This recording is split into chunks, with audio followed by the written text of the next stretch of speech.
मुंबई के कांदिवली इलाके के साईं धाम मंदिर के 12 कर्मचारी कोरोना पॉजिटिव पाए गए हैं। लॉकडाउन के बीच साईं मंदिर में जरूरतमंदों को खाना और दूसरे सामान बांटे जा रहे थे।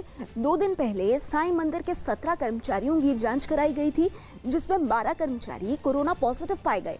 अब बीएमसी इन सभी 12 कोरोना पॉजिटिव कर्मचारियों के संपर्क में आए लोगों की भी जांच की तैयारी कर रही है। हमारे साथ इसी खबर पर संवाददाता अभिषेक जुड़ गए हैं। अभिषेक, और क्या तैयारियां की जा रही हैं और इस खबर से जुड़ी और क्या जानकारी मिल रही है? देखिए, साईं धाम मंदिर में 12 कर्मचारियों का कोरोना संक्रमित होना कहीं न कहीं चौंकाने वाला है। और खासकर साईं मंदिर ऐसी जगह है कि जहां पर करीब दिन भर में 1000 के आसपास जो श्रद्धालु हैं वो जाते हैं वहां पर। और ऐसे में अगर इस तरीके की चीजें होती हैं तो उनके संक्रमित लोगों के संपर्क में आने वाले लोगों का पता लगाना पुलिस के लिए या बीएमसी प्रशासन के लिए एक बड़ी चुनौती है। और 12 लोगों का संक्रमित होना एक चौंकाने वाला है। उसके बाद उन लोगों ने लोगों को खाना भी खिलाया है, लोगों को तमाम सारे जगहों पर मुलाकात भी की है लोगों से। तो ऐसे में एक बड़ी चुनौती है जिसको प्रशासन को जल्दी से जल्दी उनके संक्रमित लोगों के संपर्क में आए लोगों को ढूंढना पड़ेगा।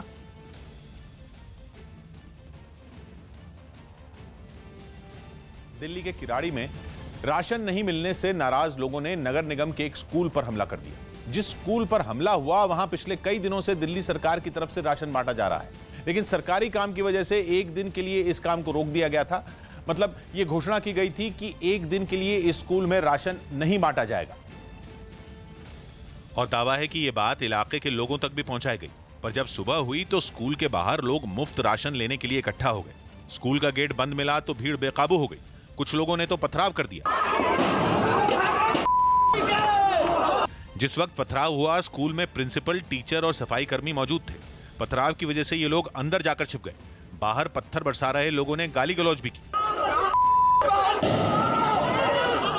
स्कूल का गेट तोड़ने की भी कोशिश की गई। एक आदमी तो स्कूल में मौजूद लोगों पर ईंटें फेंकता हुआ भी नजर आया।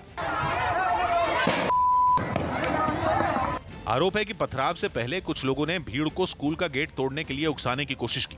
वहां काफी देर तक हंगामा चलता रहा। हालांकि गेट नहीं खुल पाने की वजह से अंदर बंद लोग बाल बाल बच गए, जिसके बाद उनकी तरफ से मामले पर सफाई दी गई। बताया गया कि स्कूल के प्रिंसिपल और टीचरों को अब तक बांटे गए राशन की रिपोर्ट तैयार करनी थी। इसी वजह से स्कूल में एक दिन राशन नहीं बांटने का फैसला लिया गया। दावा है कि यह बात इलाके के लोगों तक भी पहुंचा दी गई, लेकिन एक दिन स्कूल में राशन नहीं बांटा जाएगा। पर आरोप है कि जानकारी होने के बावजूद वहां राशन के लिए भीड़ इकट्ठा हो गई और स्कूल में बंद लोगों पर पत्थर भी बरसाए गए। महाराष्ट्र और छत्तीसगढ़ की सीमा पर हजारों मजदूरों की भीड़ जमा हो गई है।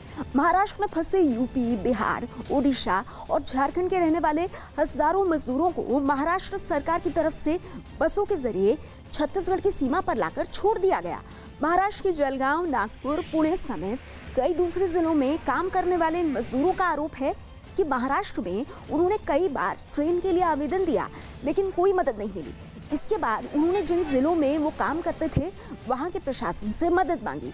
बाद में उन्हें महाराष्ट्र सरकार की परिवहन बसों में बैठाकर छत्तीसगढ़ की सीमा पर लाकर छोड़ दिया गया। मजदूरों का आरोप है कि महाराष्ट्र के अधिकारियों ने उन्हें बसों में बिठाने से पहले घरों तक छोड़ने का वादा किया था, लेकिन महाराष्ट्र का बॉर्डर खत्म होते ही छत्तीसगढ़ की सीमा के बाहर लाकर उन्हें छोड़ दिया गया। अब मजदूरों ने छत्तीसगढ़ सरकार से उन्हें घरों तक पहुंचाने की गुहार लगाई है। तुम्हारे लिए बस है, तुमको महाराष्ट्र बॉर्डर तक छोड़ेंगे, उसको वहाँ तक फिर दूसरे बस में बैठाएंगे, वो लेके जाएंगे तुमको यूपी बॉर्डर तक छोड़ेगा। फिर वहाँ पे लेके आए, वहाँ पे फिर धूप में छोड़ दिया रात को 2 बजे। वो वहाँ के एमपी, वो क्या कहते हैं उसको, छत्तीसगढ़ की पुलिस के लोग गाली वाली सब दे रहे हैं। कोरोना के लिए बचो, कोरोना के लिए बचे। क्या बचे सर? ऐसे ही मर रहे हैं, ऐसे ही मर जाए। कुछ साधन नहीं, कोई सुविधा नहीं, कैसे जाए हम लोग? कुछ नहीं, खाली उधर ठाकरे का भाषण है, बाकी तो नाम का उधर ठाकरे है बस। राशन कुछ नहीं। वो खाली किसको राशन देता है? वो अपने महाराष्ट्र वालों को हेल्प करता है, बाकी हम भैया लोगों को नहीं हेल्प। आसमान से गिरे तो खजूर में लटके। इस कहावत का जीता जागता उदाहरण है महाराष्ट्र के सैकड़ों मजदूर जो अपने छोटे छोटे बच्चों को लेकर छत्तीसगढ़ में सड़क की ठोकरें खाने को मजबूर है। महाराष्ट्र के इन मजदूरों को महाराष्ट्र की सरकार ने लॉकडाउन के दौरान अपने घरों तक छोड़ने का वादा करते हुए महाराष्ट्र के अलग अलग जिलों से बसों में बैठाकर महज खाना पूर्ति करते हुए महाराष्ट्र की बॉर्डर के बाहर छत्तीसगढ़ में लाकर छोड़ दिया। और अब ये मजदूर छत्तीसगढ़ में आकर फंस चुके हैं और छत्तीसगढ़ के प्रशासन से मदद की गुहार लगा रहे हैं। और महाराष्ट्र सरकार की खाना पूर्ति की वजह से छत्तीसगढ़ में छोटे छोटे बच्चों को लेकर हजारों की संख्या में मजदूर सड़कों पर ठोकरे खाने को मजबूर है। कैमरा पर्सन गोविंदा सोनकर के साथ आदित्य राय, न्यूज़ 18 इंडिया, रायपुर, छत्तीसगढ़। छत्तीसगढ़ की सीमा पर महाराष्ट्र से आए हजारों मजदूरों के जुटने के बाद बघेल सरकार बसों के जरिए उन्हें उनके घरों तक भेज रही है। छत्तीसगढ़ की सीमा पर महाराष्ट्र से झारखंड, यूपी, ओडिशा, तेलंगाना और बिहार जाने वाले मजदूरों की बड़ी संख्या जुट रही है, जिन्हें छत्तीसगढ़ सरकार की बसों में बिठाकर उनके घरों तक पहुंचाया जा रहा है। मुंबई के बांद्रा रेलवे स्टेशन पर यूपी भेजे जा रहे मजदूरों ने सोशल डिस्टेंसिंग की अनदेखी कर दी। राज्य सरकारों की अपील पर रेलवे की तरफ से लॉकडाउन में फंसे मजदूरों को उनके राज्य भेजने के लिए श्रमिक स्पेशल ट्रेनें चलाई जा रही हैं और ऐसी ही एक ट्रेन बांद्रा स्टेशन से उत्तर प्रदेश के गोंडा के लिए चलाई गई। और उस श्रमिक स्पेशल ट्रेन से जाने के लिए स्टेशन के बाहर मजदूरों की भीड़ नजर आई। सभी मजदूर सामान के साथ अलग अलग लाइन में बैठे तो दिखाई दिए, लेकिन उनके बीच सोशल डिस्टेंसिंग की कमी दिखी। गांव लौटने की खुशी में मजदूर एक दूसरे से दूरी बनाए रखने की बजाय पास बैठकर बातें करते दिखे। इस सोशल डिस्टेंसिंग के नाम पर तमाम सारे नियम कायदे बनाए गए हैं, लेकिन यहाँ पर आपको दिखाई पड़ रहा है कि किसी भी तरीके की सोशल डिस्टेंसिंग आपको नजर नहीं आ रही है। चेहरे पर शील्ड और मुंह पर मास्क लगाए कुछ पुलिस वाले भी वहाँ तैनात नजर आए, जो मजदूरों को लाइन में बैठे रहने का इशारा करते तो दिखे, लेकिन उन्होंने भी मजदूरों से सोशल डिस्टेंसिंग का पालन कराने की कोशिश नहीं की। यही नहीं, स्टेशन के बाहर एक दूसरे से दूरी बनाए रखने के लिए जमीन पर कोई गोल घेरा भी बना नहीं दिखाई दिया। हालांकि गाँव लौटने के लिए लाइन में बैठे ज्यादातर मजदूर मुंह को मास्क और कपड़े की मदद से ढके दिखे। पटना में क्वारंटीन सेंटर में रखे गए लोगों ने जमकर हंगामा किया।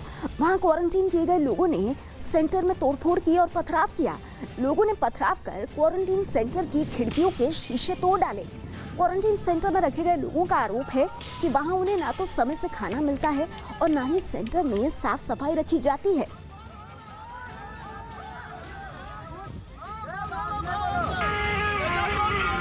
तस्वीरें आप देख रहे हैं किस तरह से पटना के एक क्वारंटीन सेंटर में जबरदस्त हंगामा हुआ। लोगों का आरोप है कि ना तो उन्हें ढंग से खाना मिलता है यहाँ पर और ना ही इस क्वारंटीन सेंटर में साफ सफाई रखी जाती है, और इसीलिए लोगों ने अपना गुस्सा कुछ इस तरह निकाला। मध्य प्रदेश के बड़वानी में उत्तर प्रदेश और बिहार के मजदूरों ने गांव लौटने के लिए बसों की मांग करते हुए हाईवे पर जोरदार हंगामा किया, जिसकी वजह से वहां लंबा जाम लग गया। सूचना मिलते ही पुलिस फौरन मौके पर पहुंची और हंगामा कर रहे मजदूरों को वहां से हटाने में जुट गई, जिससे नाराज मजदूरों ने पुलिस वालों पर पथराव शुरू कर दिया। हाईवे पर खड़े ट्रकों को भी पत्थरों से निशाना बनाया गया। देखने से ऐसा लगा कि मानो आसमान से पत्थरों की बारिश हो रही हो। पुलिस के जवान पत्थरों से बचने की कोशिश में इधर उधर भागते दिखाई दिए, लेकिन जब हालात ज्यादा बिगड़े तो पुलिस ने हंगामा कर रहे मजदूरों पर लाठीचार्ज कर दिया, जिसके बाद वहां भगदड़ मच गई। बाद में पुलिस के जवान ने कड़ी मशक्कत के बाद हाईवे पर लगा जाम खुलवा दिया।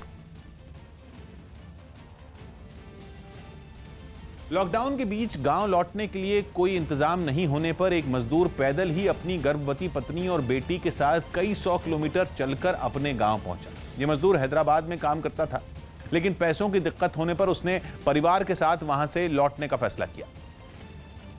लेकिन पत्नी के गर्भवती होने की वजह से उसने हाथ गाड़ी की व्यवस्था की और उसे खींचते हुए करीब 700 किलोमीटर का सफर तय कर मध्य प्रदेश के बालाघाट पहुंचा। हैदराबाद से आ रहे हैं तो कोई शासन ने आपको कोई व्यवस्था नहीं दी क्या?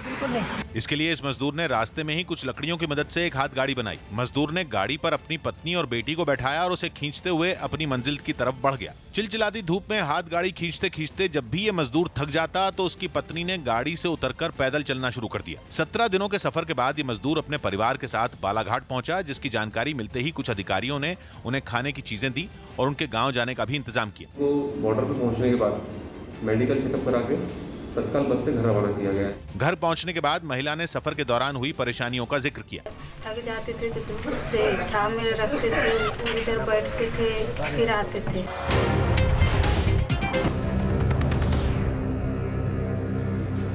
अहमदाबाद में पिछले 24 घंटों में कोरोना के 265 नए मरीज मिले हैं, जिसके बाद वहां मरीजों की कुल संख्या 7000 के करीब पहुंच गई है।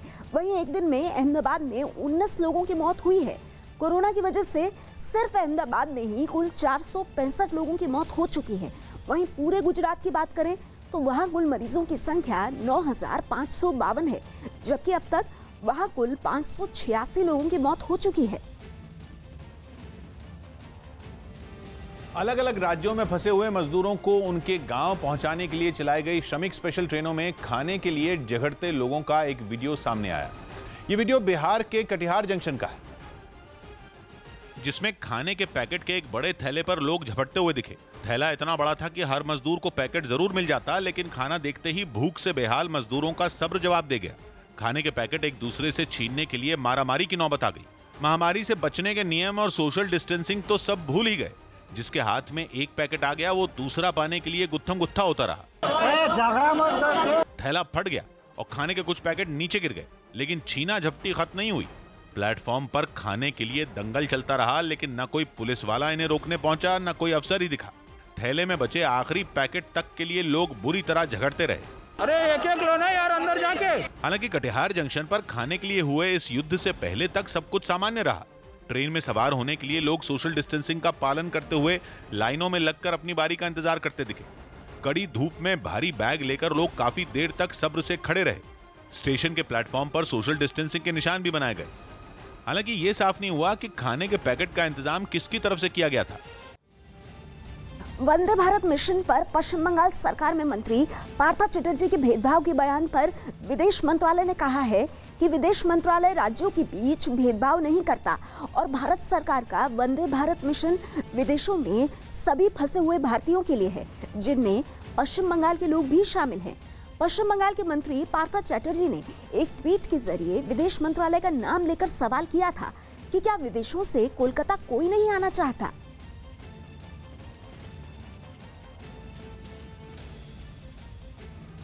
बांग्लादेश की राजधानी ढाका में कोरोना से निपटने के लिए 2000 बिस्तरों वाला एक अस्पताल केवल 3 हफ्तों में ही तैयार कर लिया गया। भारत के इस पड़ोसी देश में कोरोना के मामले तेजी से बढ़ रहे हैं, जिससे निपटने की तैयारियां भी शुरू कर दी गईं और कोरोना के मरीजों के लिए अलग से एक अस्पताल बनाया गया। सिर्फ 3 हफ्तों में बनकर तैयार हुए इस अस्पताल में 2000 बिस्तर लगाए गए और सभी बिस्तरों के बीच दूरी का खास ख्याल रखा गया। बताया गया कि बांग्लादेश में कोरोना के बढ़ते मामलों को देखते हुए इस अस्पताल की सख्त जरूरत थी। इस बीमारी के अब तक वहां 19,000 मामले सामने आ चुके हैं और 280 से ज्यादा लोगों की मौत हो चुकी है। दुनिया भर में कोरोना संकट के बीच भारत ने G20 बैठक में सभी देशों से आवश्यक दवाओं, उपचार और टीकों को सस्ती कीमतों तक लोगों तक पहुंचाने को सुनिश्चित करने की अपील की। आज G20 के सभी ट्रेड मिनिस्टर्स, वाणिज्य मंत्रियों की बैठक थी। उसमें अलग अलग देशों ने अपनी अपनी बातें रखी। भारत ने भी बड़े तीव्रता से अपना पक्ष रखा कि हम पूरी दुनिया को एक परिवार मानते हैं। The world is one. उस भावना से भारत ने आज 120 से ज्यादा देशों में दवाइयाँ पहुँचाई है।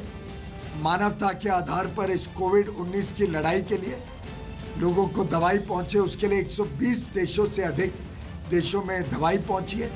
उसमें से 40 से अधिक देशों को मुफ्त में दवाई दी गई। केंद्र सरकार के आर्थिक पैकेज के तहत वित्त मंत्री ने मजदूरों को फायदा पहुंचाने वाली योजनाओं का ऐलान किया, जिसके तहत केंद्र सरकार ने अगले 2 महीने तक सभी प्रवासी मजदूरों के लिए मुफ्त अनाज दिया जाएगा, ऐसी घोषणा की।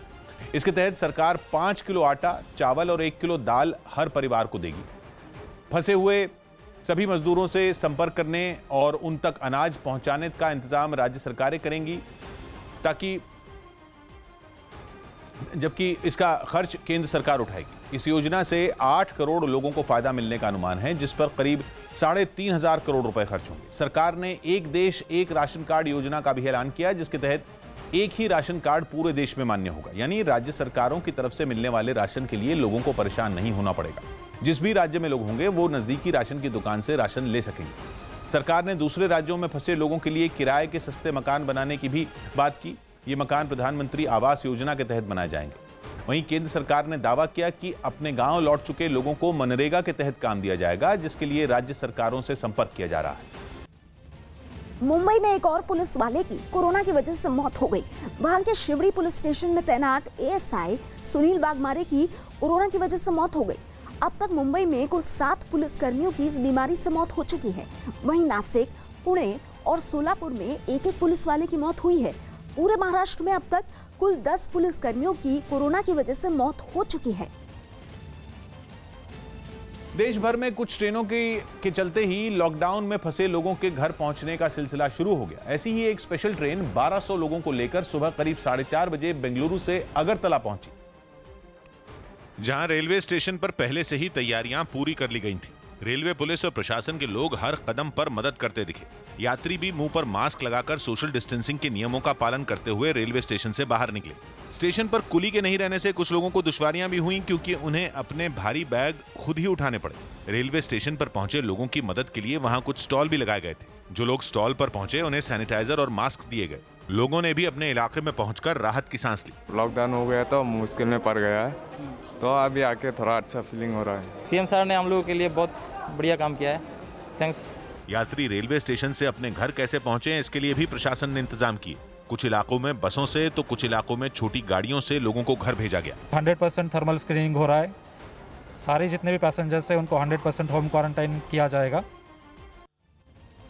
कोरोना संकट से निपटने के लिए 20 लाख करोड़ के आर्थिक पैकेज और पीएम केयर्स फंड के इस्तेमाल पर भी कांग्रेस ने सवाल उठाए।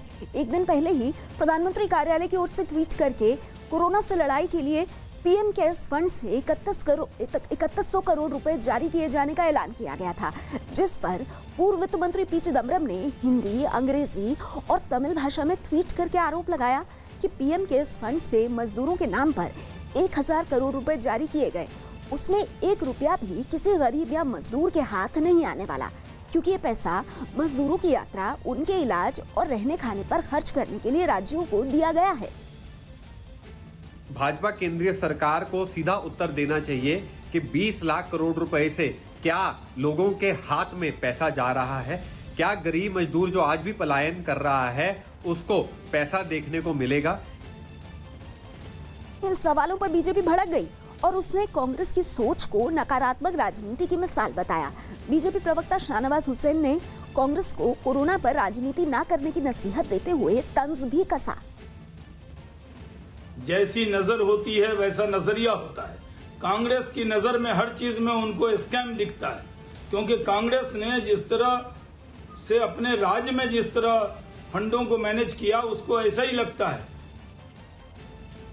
लॉकडाउन में हैदराबाद में 2 जंगली जानवरों के घुसाने से दहशत का माहौल बन गया। हैदराबाद के अलग अलग इलाकों में 2 तेंदुए देखे जाने का दावा किया गया। इनमें एक इलाके में तो खबर सही निकली, लेकिन दूसरे इलाके में वन विभाग ने बताया कि लोग जंगली बिल्ली को तेंदुआ समझ बैठे थे। लेकिन हैदराबाद के आराम घर इलाके में ऐसा नहीं था। वहां तेंदुए को देखा गया और उसने कई लोगों पर हमले की भी कोशिश की। घटना के जो वीडियो सामने आए उनमें एक वीडियो में तेंदुए को सड़क के बीचों बीच डिवाइडर के पास बैठे हुए देखा गया। पहली नजर में तो लगा कि वो सो रहा है, लेकिन जब पास से उसकी तस्वीर ली गई तो दिखा कि वो लोगों को घूर रहा था। जब वहां हंगामा हुआ, लोग शोर करने लगे, तो तेंदुए ने हमले की भी कोशिश की। डिवाइडर के पास से उठकर तेंदुआ कुछ देर के लिए फुटपाथ पर जाकर बैठ गया। लोग डरे हुए थे, इसलिए उन्होंने उसे भगाने की भी कोशिश की। इसे हुआ ये कि वन विभाग की टीम के आने से पहले तेंदुआ कहीं और जाकर छिप गया।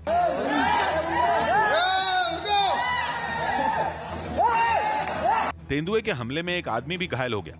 उसके शरीर पर कई जगह चोटें आईं। तेंदुए को पकड़ने के लिए वन विभाग की तरफ से तलाशी अभियान भी चलाया गया। और कुछ इसी तरह की अफरा तफरी हैदराबाद के गोलकोंडा इलाके में भी बनी रही। वहां एक रिहायशी इलाके में लोगों ने तेंदुए के घुसाने का दावा किया और उसके कुछ वीडियो भी जारी किए गए। इनमें एक वीडियो में तो यही लगा कि इलाके में तेंदुआ घुस आया है। इसकी खबर जब वन विभाग और पुलिस को मिली तो वो इलाके में पहुंच गए। भीड़ को पीछे हटाने के लिए पुलिस को लाठीचार्ज भी करना पड़ा। वन विभाग ने जब रेस्क्यू ऑपरेशन शुरू किया तो पता चला कि जिसे लोग तेंदुआ समझ रहे थे वो तेंदुआ नहीं, एक जंगली बिल्ली थी। इस जंगली बिल्ली को पकड़कर पिंजरे में डाल दिया गया। तो वायरल में क्या बता रहे हैं, पैंथर बोलते हैं, पैंथर नहीं होता है, वो जंगली बिल्ली है, तो उसके कोई चिंता नहीं करना है। हैदराबाद में लॉकडाउन के दौरान अलग अलग इलाकों में तेंदुए और जंगली बिल्ली के घुसाने से काफी देर तक डर का माहौल बना रहा। खबर है कि सीबीआई और ईडी की पहल पर जाकिर नाइक को जल्द भारत लाया जा सकता है। बताया जा रहा है कि जाकिर नाइक के प्रत्यर्पण की तैयारियां भी पूरी हो चुकी हैं और इसके लिए गृह मंत्रालय ने मलेशिया की सरकार को एक चिट्ठी लिखी है। लॉकडाउन में ट्रेनें चलने लगी हैं, लेकिन इस बीच रेलवे की एक बड़ी लापरवाही सामने आई है। न्यूज़ 18 को मिली जानकारी के मुताबिक नई दिल्ली से बेंगलुरु जा रही एक ट्रेन में 5 यात्री बिना टिकट के पकड़े गए, जिसके बाद रेलवे ने इन लोगों से नियमों के तहत करीब 32,000 रुपए का जुर्माना वसूला। बताया गया कि इन सभी लोगों ने ऑनलाइन कंफर्म टिकट बुक करवाई थी, लेकिन किसी वजह से उनकी ये टिकट रद्द हो गई, जिसके बाद इन सभी को उत्तर प्रदेश के झांसी रेलवे स्टेशन पर जांच के दौरान पकड़ लिया गया। हालांकि इन लोगों का कंफर्म टिकट कैसे रद्द हुआ, इस पर रेलवे ने कोई जानकारी नहीं दी। सैकड़ों किलोमीटर का पैदल सफर तय करके उत्तर प्रदेश के आगरा पहुंची एक महिला अपने बच्चे को ट्रॉली बैग की मदद से खींचने को मजबूर हो गई, जिसका एक वीडियो भी वायरल हो गया। लॉकडाउन में कोई गाड़ी नहीं मिलने के बाद ये महिला पंजाब से उत्तर प्रदेश के झांसी लौटने के लिए पैदल ही निकल पड़ी, लेकिन रास्ते में इस मजदूर का बच्चा चलते चलते इतना थक गया कि उसकी मां ने उसे ट्रॉली बैग पर लिटा लिया, जिसके बाद वो उस ट्रॉली बैग को खींचती हुई आगे बढ़ती रही। इस ट्रॉली बैग में वो अपना सामान लेकर गांव लौट रही थी, लेकिन बच्चे की थकान देखकर उसने उसे भी ट्रॉली बैग पर लिटा लिया। बच्चा इतना थक चुका था कि वो उसी पर सो भी गया। न्यूजीलैंड में हालात सुधरने के बाद वहां की सरकार ने लॉकडाउन की वजह से लगी ज्यादातर पाबंदियां खत्म कर दी। रोक हटने के बाद शॉपिंग मॉल, बाजार और रेस्टोरेंट एक बार फिर खोल दिए गए, जिसके बाद क्राइस्टचर्च शहर की सड़कों पर पहले की ही तरह रौनक दिखाई दी। कई दिनों बाद लोग अपने बच्चों को स्कूलों में छोड़ने जाते दिखे। इस मौके पर सभी लोग काफी खुश नजर आए। Absolutely delightful. You know, this is what schools are about, the chatter and the energy of the girls, smiles all around. पार्कों में एक बार फिर लोगों की भीड़ नजर आई। बच्चे वहां दोबारा खेलते और मौज मस्ती करते दिखाई दिए। कई रेस्टोरेंट में भी पहले की ही तरह चहल पहल दिखी। कई दिनों बाद घरों से बाहर निकले लोग वहां अपने परिवार वालों के साथ खाते पीते दिखाई दिए। खाने पीने की चीजों के अलावा न्यूजीलैंड के कई शॉपिंग मॉल में भी रौनक लौटती नजर आई। हालांकि लोग अब भी सोशल डिस्टेंसिंग का पालन करते हुए अंदर जाकर खरीदारी करते दिखे। Feels great, you know, drink a good coffee and see everyone's faces again. Salon खुलने के बाद बाल कटवाने वालों की भी होड़ लग गई। सैलून की कुर्सियों पर बैठकर लोगों ने कई दिनों बाद अपने बाल कटवाए। इसके अलावा कुछ लोग तो बंजी जंपिंग का भी मजा लेते नजर आए। प्रधानमंत्री नरेंद्र मोदी ने डेनमार्क के प्रधानमंत्री से फोन पर बात की। पीएम मोदी ने डेनमार्क के प्रधानमंत्री से वहां लॉकडाउन हटाने की और कोरोना को रोकने की तारीफ की। पीएम मोदी ने कोरोना के खिलाफ लड़ाई में भारत और डेनमार्क के अनुभव का फायदा उठाने के लिए दोनों देशों के विशेषज्ञों के संपर्क में रहने की भी बात कही। सरकार के भरोसे और श्रमिक स्पेशल ट्रेनों के चलने के बाद भी मजदूर जान जोखिम में डालकर ट्रकों से गांव लौटने को मजबूर हैं। लॉकडाउन की वजह से फंसे ये मजदूर किसी भी तरह अपने गांव पहुंचने की कोशिश में हैं।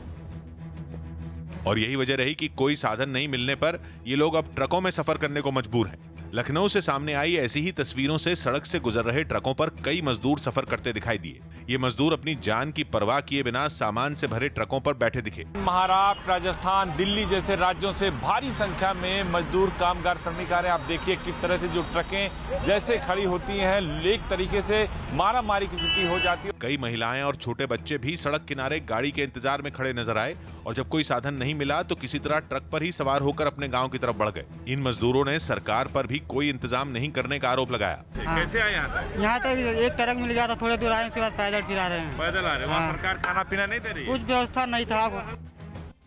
न्यूज 18 की पहल पर रोहिणी के अम्बेडकर अस्पताल में 18 दिनों से शवगृह में रखा 65 साल के बुजुर्ग का शव आखिरकार उनके रिश्तेदारों को सौंप दिया गया। बुजुर्ग की 25 अप्रैल को मौत हो गई थी, जिसके बाद उनका सैंपल कोरोना जांच के लिए भेजा जाना था। इसी वजह से उनका शव रिश्तेदारों को नहीं दिया गया। इसके बाद अस्पताल से 8 लोगों के सैंपल जांच के लिए भेजे गए, जिसमें 7 की रिपोर्ट आ गई और मरने वाले बुजुर्ग के सैंपल की दोबारा जांच करने के लिए कहा गया। इसके बाद 7 मई को बुजुर्ग का सैंपल जांच के लिए नोएडा के बायोलॉजिकल इंस्टीट्यूट में भेजा गया। लेकिन इसी बीच आदेश आया कि दिल्ली के सैंपल की जांच नोएडा की इस लैब में नहीं होगी, तो 11 मई को सैंपल वापस अम्बेडकर अस्पताल भेज दिया गया। आखिरकार 13 मई को इस खबर के दिखाए जाने के बाद कल बुजुर्ग का शव और जांच रिपोर्ट दोनों उनके रिश्तेदारों को सौंप दिए गए। अस्पताल की तरफ से कोरोना की जो जांच रिपोर्ट सौंपी गई वो नेगेटिव थी। आज उनकी बॉडी हमें मिल गई है और हमने आज उनका क्रियाक्रम कर दिया है। मैं धन्यवाद देना चाहता हूं न्यूज़ 18 इंडिया का, जो उनके सहयोग से आज हमें ये जो हमारे घर पे ये दिक्कत हो रखी थी ये कंप्लीट आज पूरी हो गई और मैं इसके लिए तहे दिल से उनका शुक्रगुजार हूँ। हिमाचल प्रदेश के लाहौल स्पीति में 18 छात्रों को किलांग के एक होटल में क्वारंटीन किया गया। लॉकडाउन के बीच ये छात्र चंडीगढ़ में फंसे थे, जिन्हें 4 मई को कुल्लू पहुंचाया गया था, जहां ये छात्र 10 दिन तक क्वारंटीन में रहे।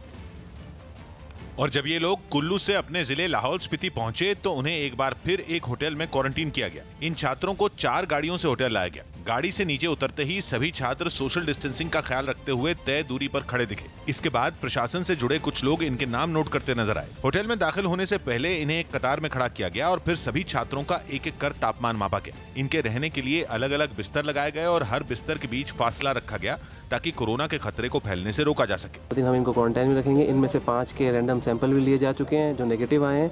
आज भी कुछ बच्चों के हम रैंडम सैंपल लेंगे। बताया गया कि क्वारंटीन का वक्त पूरा करने के बाद इन छात्रों की जांच होगी और सब कुछ ठीक होने पर उन्हें घर भेज दिया जाएगा। WHO यानी कि विश्व स्वास्थ्य संगठन के कार्यकारी निदेशक माइकल रायन ने कोरोना वायरस के कभी ना खत्म होने का अंदेशा जताया। माइकल रायन मेडिकल इमरजेंसी से जुड़े कार्यक्रम में बोल रहे थे।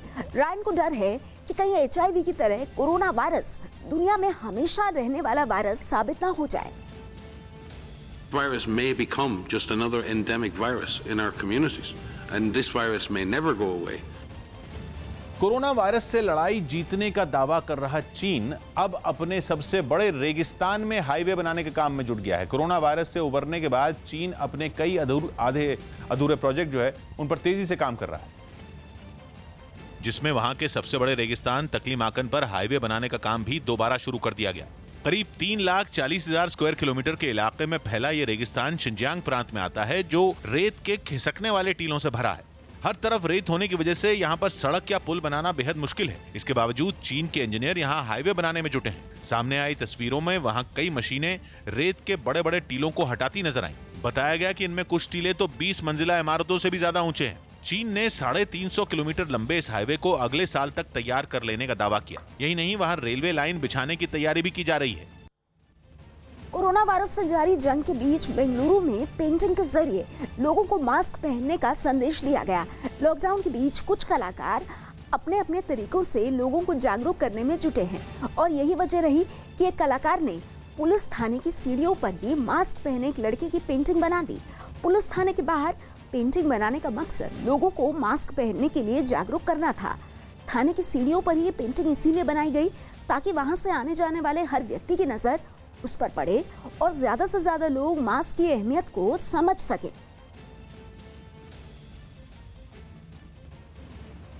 ICMR यानी Indian council of medical research ने रैपिड टेस्ट किट के इस्तेमाल के बारे में दिशा निर्देश जारी कर दिए। साथ ही उन कंपनियों की लिस्ट भी जारी कर दी जिनकी टेस्ट किट को ICMR ने मंजूरी दी। इनमें चीन की उन 2 कंपनियों की टेस्ट किट भी शामिल हैं जिनका इंपोर्टर यानी निर्यात करने का लाइसेंस स्वास्थ्य मंत्रालय की संस्था CDSCO यानी central drugs standard control organisation ने रद्द कर दिया, क्योंकि चीन की इन दोनों कंपनियों की रैपिड टेस्ट किट से कोरोना की जांच के नतीजे भारत में ठीक नहीं पाए गए थे। लेकिन ICMR ने लैब में ट्रायल के बाद चीन की ग्वांगजू वांगफो बायोटेक और ज्वाजू लिवजॉन डायग्नोस्टिक कंपनी की टेस्ट किट को मंजूरी दे दी। साथ ही इन टेस्ट किट के इस्तेमाल के लिए नए दिशा निर्देश भी जारी कर दिए गए, जिसमें यह भी साफ किया गया है कि इन रैपिड टेस्ट किट का इस्तेमाल कोरोना के इन्फेक्शन की जांच के लिए नहीं किया जाएगा, बल्कि ये टेस्ट किट सिर्फ एंटीबॉडीज की जांच के लिए ही इस्तेमाल की जाएंगी, जिसके लिए पुणे में स्थित नेशनल इंस्टीट्यूट ऑफ वायरोलॉजी ने अलग अलग कंपनियों की 42 टेस्ट किट को मान्यता दी है, जिनमें 10 टेस्ट किट भारतीय कंपनियों की। दिल्ली हाईकोर्ट ने दिल्ली हरियाणा सीमाओं पर प्रतिबंध हटाने के लिए हरियाणा सरकार को आदेश दिया है। बॉर्डर सील करने के खिलाफ डाली गई याचिका पर सुनवाई करते हुए दिल्ली हाईकोर्ट ने निर्देश दिया कि जो भी लोग जरूरी सेवाओं से जुड़े हैं और दिल्ली और हरियाणा के बीच आना जाना चाहते हैं, वो अपनी अर्जी स्थानीय प्रशासन को देंगे और स्थानीय प्रशासन को 30 मिनट के अंदर इनको ई पास जारी करना होगा। दिल्ली हाईकोर्ट ने अपने निर्देश में साफ कर दिया कि जरूरी सेवाओं से जुड़े हुए किसी भी व्यक्ति को क्वारंटीन नहीं किया जाएगा जब तक उसमें कोरोना का कोई लक्षण ना दिखाई दे। हरियाणा सरकार ने दिल्ली हाईकोर्ट से कहा है कि जो लोग एसेंशियल सर्विसेज में हैं, जैसे कि डॉक्टर्स, पैरामेडिकल स्टाफ, नर्स, सफाई कर्मचारी, दिल्ली पुलिस के जवान, को दिल्ली हरियाणा बॉर्डर पर रोका ना जाए। साथ ही डीटीसी के कर्मचारी, दिल्ली जल बोर्ड, म्यूनिसिपल कॉर्पोरेशन, हाईकोर्ट और निचली कोर्ट के कर्मचारियों को भी बॉर्डर पर रोका ना जाए। इस निर्देश के बाद गुड़गांव, फरीदाबाद, सोनीपत और बहादुरगढ़ जैसे शहरों से आने जाने वाले लोगों को बड़ी राहत मिलेगी।